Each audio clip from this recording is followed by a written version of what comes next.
గౌరవప్రదంగా నిజానికి భాగ్యను 24 సంవత్సరాల తర్వాత ఈ గ్రామానికి తిరిగి వచ్చింది కనుక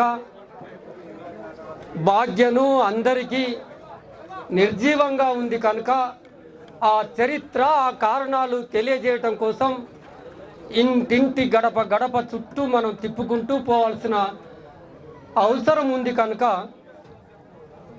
ఏబిఎంఎస్ బాధ్యురాలు అంజమ్మ చెప్పినట్టుగా చాలా తక్కువ సమయంలో ఇది మాట్లాడుకోవటానికి కావలసిన సందర్భం కాదు. మిత్రులారా, అందరి గుండెలు మనసులు గంభీరమైపోయి ఉన్నాయి.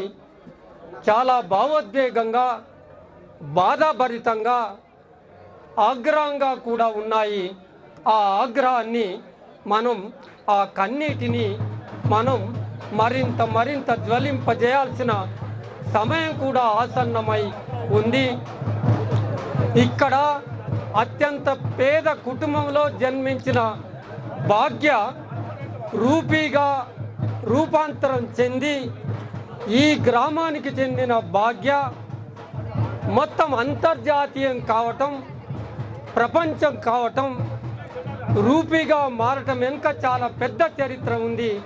ఆ చరిత్రను ఇప్పుడు ఇక్కడ మాట్లాడుకునే సమయం లేదు. భాగ్య నిజానికి చాలామంది చెప్తా ఉన్నారు, చిన్నప్పుడే పోలియో వచ్చి అంగవైకల్యం చెందిన భాగ్య అంగవైకల్యురాలు ఏమాత్రం కాదు. ఎప్పుడైతే ప్రపంచీకరణ చెందిందో, ఎప్పుడైతే ప్రపంచ ఆదివాసీల్లో ఒక భాగం అయ్యిందో భాగ్య ఒక మెరుపు తీగ లాంటిది.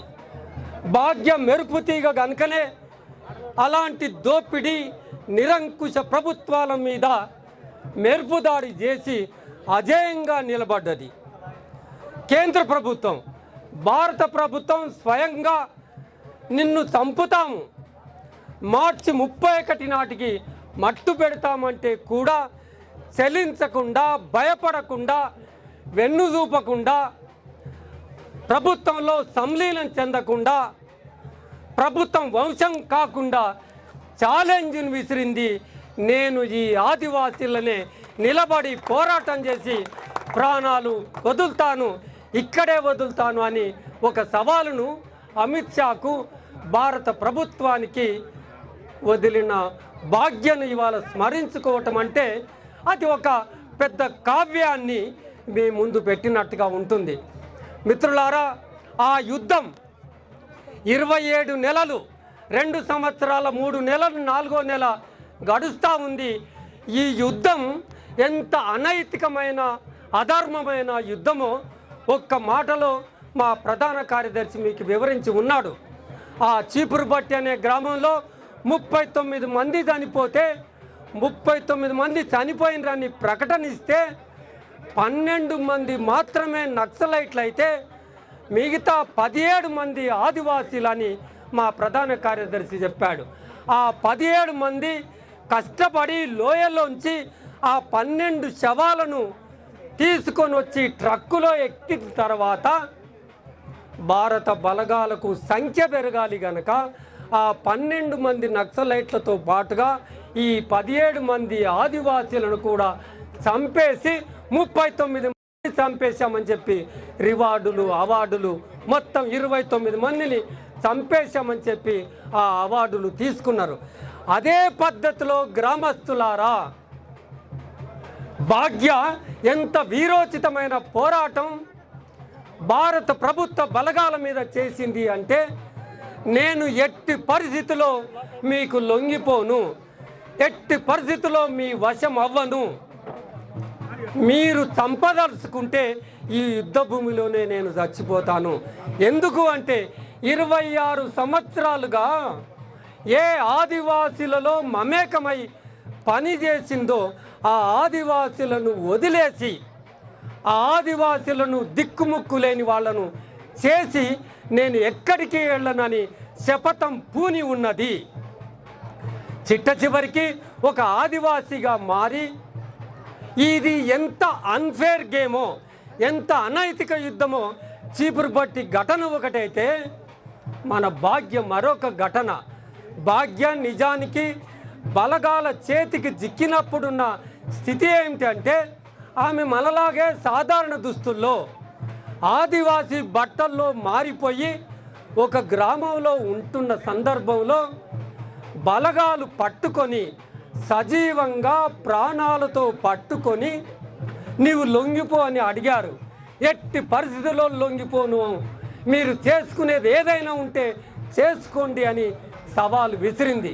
ఆమెకప్పుడు ఆదర్శం ఎవరు? కేంద్ర కమిటీ సభ్యుడు గాజర్ల రవి కూడా చేతికి దొరికితే లొంగిపోమంటే చంపేయండి అన్నాడు. ఆయనతో పాటు అరుణ కూడా నీవు లొంగిపో అంటే నన్ను చంపేయండి అన్నారు. హిడ్మా లొంగిపోమంటే నన్ను చంపేయమని అన్నారు.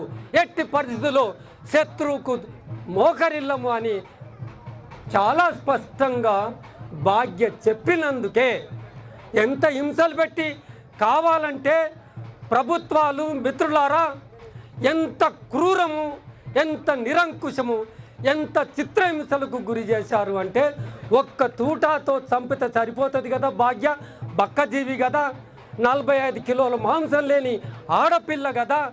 కర్కశం, కనీస కనికరం లేకుండా సజీవంగా ప్రాణాలతో దొరికిన ఒక మహిళ.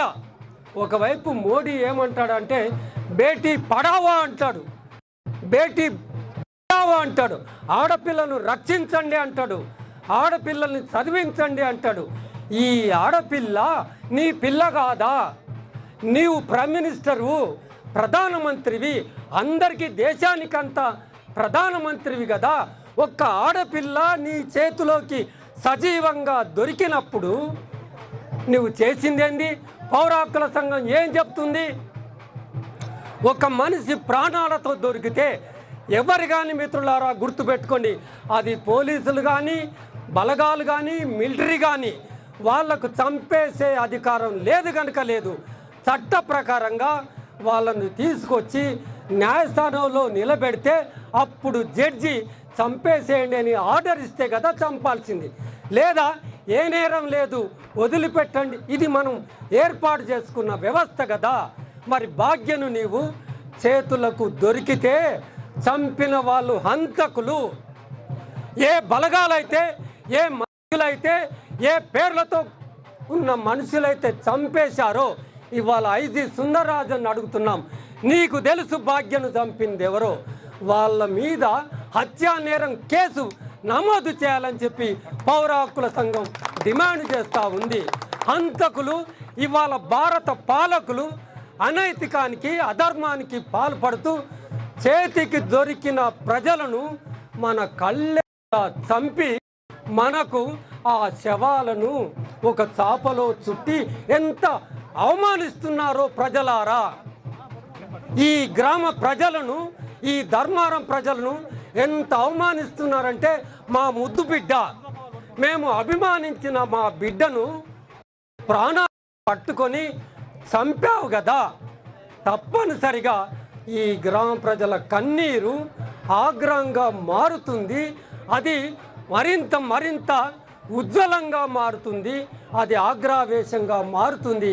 ఈ ప్రభుత్వాలను, ఈ ప్రభుత్వాలను, ఈ చిత్రహింసల ప్రభుత్వాలను భూస్థాపితం చేసేంత వరకు ప్రజలు తమ కన్నీరును అటువైపు మరల్చాల్సిందిగా కోరుతూ, మన హక్కులకు ఎక్కడైతే హననం జరుగుతుందో హక్కుల పోరాటాన్ని మరింత ముందుకు తీసుకెళ్లాలని ఈ గ్రామం ముద్దుబిడ్డ అని ఎప్పుడైతే చెప్తున్నారో ఆమెకు నిజమైన నివాళి ఏంటి అంటే ఆమె మనకిచ్చిన సందేశం, ఆమె నిర్జీవంగా తెచ్చిన సందేశాన్ని ముందుకు తీసుకెళ్లటమే.